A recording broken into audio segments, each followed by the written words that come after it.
சேலம் மாநகராட்சி மாமன்ற கூட்டத்தில் அதிமுக கவுன்சிலர்களை திமுக கவுன்சிலர்கள் குண்டுக்கட்டாக தூக்கி வெளியேற்றினர். முதலில் அந்த காட்சிகளை பார்க்கலாம்.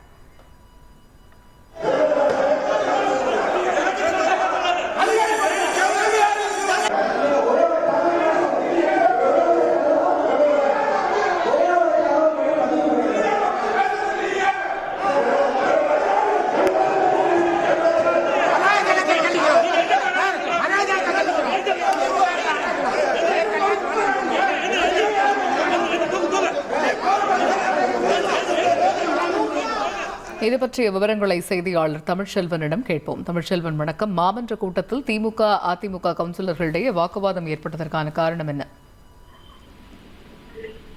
சேலம் மாநகராட்சி அலுவலகத்தில் மாமன்ற இயல்பு கூட்டம் மேயர் ராமச்சந்திரன் தலைமையில் இன்றைய தினம் நடைபெற்றது. இந்த கூட்டத்தில் மாநகராட்சி எதிர்க்கட்சி தலைவர் யாதவமூர்த்தி பேசுகையில் அதிமுக கவுன்சிலர்கள் உள்ள வார்டுகளை மாநகராட்சி பணிகள் எதையும் நடத்த விடாமல் திமுக நிர்வாகிகள் தடுப்பதாகவும், அதே போன்று விசைத்தறி கூடங்களுக்கு வரி உயர்வை கண்டித்தும் அதிமுக கவுன்சிலர்கள் வெளிநடப்பு செய்வதாக கூறி கூட்டரங்கை விட்டு வெளியேற முயன்றனர். அப்பொழுது மாநகராட்சி உதவி ஆணையாளர் வேடியப்பன் என்பவர் அதிமுக கவுன்சிலர்களை கொச்சைப்படுத்தி பேசியதாக கூறி அதிமுக கவுன்சிலர்கள் அனைவரும் மாநகராட்சி அதிகாரிகளிடம் கடுமையான வாக்குவாதத்தில் ஈடுபட்டனர். அப்பொழுது மாநகராட்சி மேயர் ராமச்சந்திரன் மேஜையின் முன்பாக அதிமுக கவுன்சிலர்கள் அனைவரும் தர்ணா போராட்டத்தில் ஈடுபட்டதால் பரபரப்பு ஏற்பட்டது.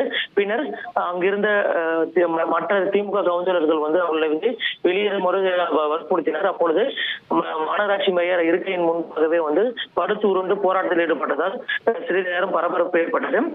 பின்னர் திமுக கவுன்சிலர்கள் மற்றும் மாநகராட்சி அதிகாரிகளை கண்டித்து அதிமுக கவுன்சிலர்கள் கண்டனங்களை எழுப்பினார்கள்.